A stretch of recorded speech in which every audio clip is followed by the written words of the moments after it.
ತುಮಕೂರು ಜಿಲ್ಲಾ ಆಸ್ಪತ್ರೆ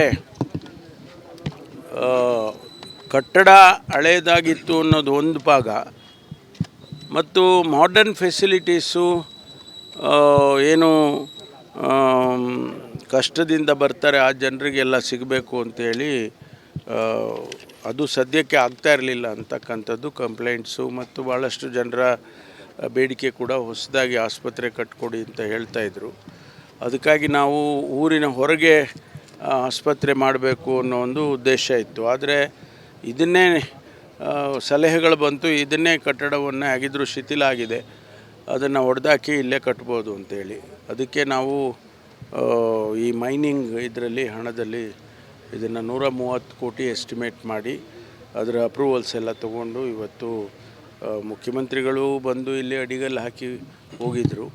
ಅದರ ಕಟ್ಟಡದ ಈಗ ಡೆಮಾಲಿಷನ್ ಇವತ್ತಿನಿಂದ ಪ್ರಾರಂಭ ಮಾಡಿ 18 ತಿಂಗಳೊಳಗಾಗಿ ಇದನ್ನು ಕಟ್ಟಬೇಕು, ಪೂರ್ತಿ ಮಾಡಿ ಹ್ಯಾಂಡ್ ಓವರ್ ಮಾಡಬೇಕು ಅಂತೇಳಿ ಹೇಳಿದ್ದೇವೆ.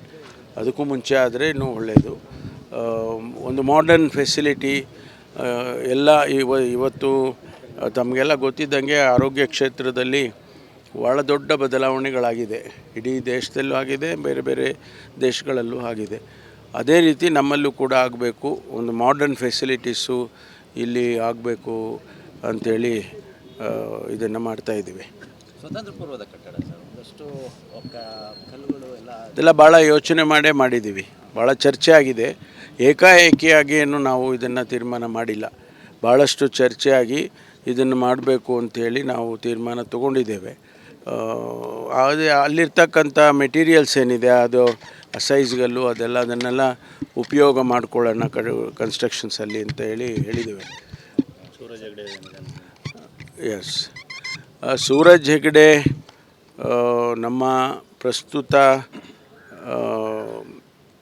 ಗ್ಯಾರಂಟಿ ಇಂಪ್ಲಿಮೆಂಟೇಷನ್ ಸಮಿತಿಯ ಉಪಾಧ್ಯಕ್ಷರಾಗಿದ್ದರು.